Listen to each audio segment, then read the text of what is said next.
تبدي القصة ببيت بغدادي قديم، من ذاك البناء العالي والدرج المرمر البارد. فوق كانت سارة واقفة والرشفة ماخذة طولها، قبالها ابن عمها يوسف اللي كان قبل سنوات هو السند، صار اليوم هو السجان. سد باب السطح الحديد، وذاك صوت طقة القفل كانت مثل الرصاصة بقلب سارة. يوسف واقف بطوله، عيونه مليانة عتب قديم وحقد ورثة من سنين اللي ضاعت بصراعات الورث بين الكبار. كان يباوعلها بنظرة استصغار، يريد يحسسها إنه هي لا شيء بدون فضل بيته.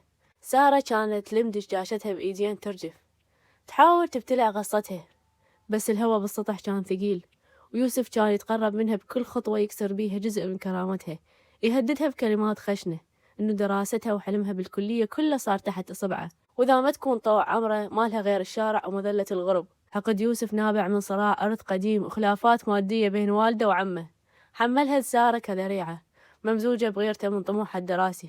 نزلت سارة من السطح والدرج كان يطول عليها، تحس جدران البيت تضيق بوجهها. بالمطبخ كانت الخالة أميمة تصب الشاي وريحة الهيل تملى المكان، بس سارة ما كانت تشتم غير ريحة الخوف.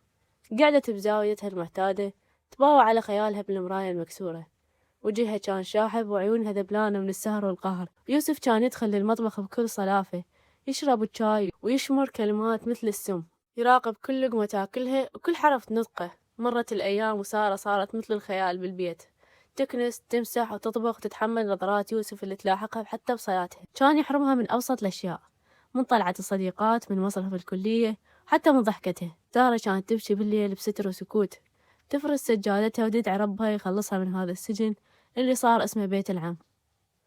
ودار الوقت وجت ليلة من ليالي بغداد المطرية الباردة، البرد كان ينخر بالعظم والبيت صار هدوء يقتل. يوسف ذاك الجبل الما يهز ريح فجأة سقط، صابته سخونة قوية، حرارته صعدت الدرجة، صار يهذي بكلمات ما مفهومة. الخالة أميمة كانت يم أقاربهم، والبيت ما بي بس سارة ويوسف.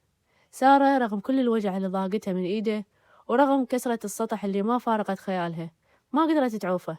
ركضت جابت المي البارد وظلت طول الليل قاعدة يم راسه، تمسح على جبينه بالوصلة المبللة وتغطي جسمه اللي يرجف، وتقرأ آيات قرآنية فوق راسه. بينما كانت سارة تبدل كمادات، يوسف بدأ يهذي بكلام المستور، كان يصيح باسم أبوه عم سارة، ويقول ليش حملتني هالحقد، ليش أخذنا حلالهم.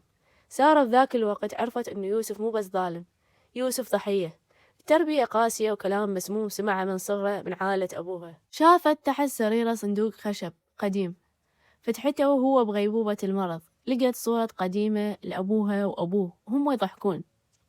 عرفت سارة إن صراع الورث ما ضيع بس الفلوس، ضيع المحنة والصلة بين الإخوان.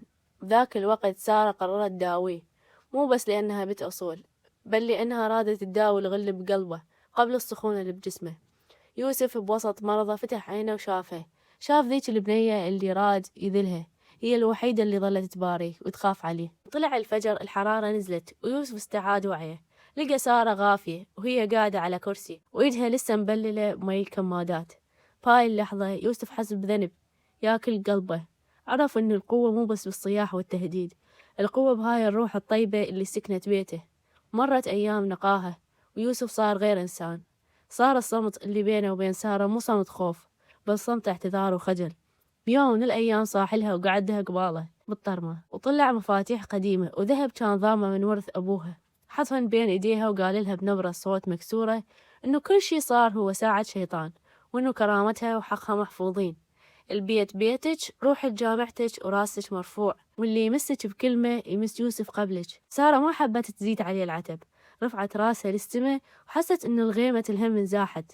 البيت القديم اللي كان يخوفها صار اليوم هو الأمان، ويوسف اللي كان عدوها صار هو الحارس لحلمها. تنتهي قصتنا بسارة وهي تمشي بجامعة بغداد شايلة كتبها وبإيدها محبس ذهب من ريحة أبوها. يوسف واقف بعيد بسيارته يباوع عليها بفخر.